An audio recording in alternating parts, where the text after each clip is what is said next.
വെക്കണമെങ്കിൽ നമ്മൾ എന്ത് ചെയ്യണം? നമ്മൾ ചില നിയമങ്ങൾ അധിഷ്ഠിതം.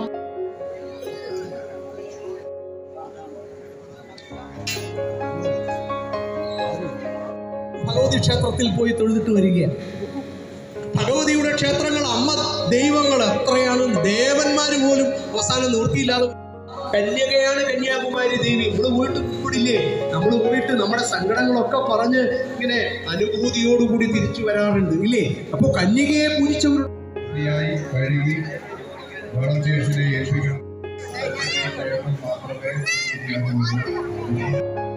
പേരെങ്ങനെ?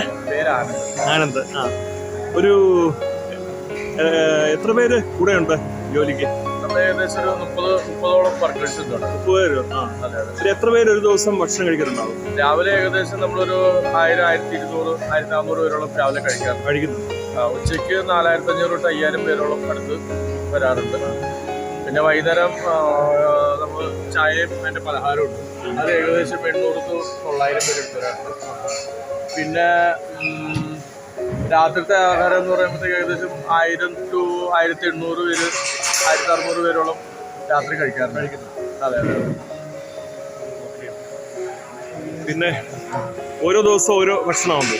ഓരോ ദിവസം ഓരോ. ഇപ്പം നമ്മളിപ്പോൾ രാവിലത്തെ ആഹാരം ഒരു ദിവസം ഇഡ്ഡലി ആണെങ്കിൽ ഒരു ദിവസം പുട്ട്, ഒരു ദിവസം നമ്മൾ ദോശ, ഒരു ദിവസം ഉപ്മാവ്, അങ്ങനെ മാറി മാറി മാറി ഉണ്ടാക്കി കൊടുക്കാറ്.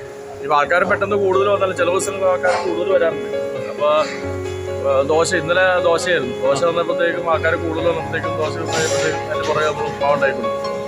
സാധനങ്ങൾ കൊടുക്കാതിരിക്കുന്നില്ല, എല്ലാവർക്കും വല്ല ഭക്തജനങ്ങൾ. നല്ല അഭിപ്രായം, നല്ല ഭക്ഷണമാണ് പൊതുവെ അഭിപ്രായം. നമ്മൾ മാത്രം തീരുമാനിക്കില്ല, ഇവിടുത്തെ ദൈവത്തിൻ്റെ ഒരു കാരുണ്യം കൊണ്ടാണ് നമ്മളെല്ലാ കാര്യങ്ങളും ഭംഗിയായി പോകുന്നത്. Okay, thank you. അല്ല, നല്ല അഭിപ്രായം.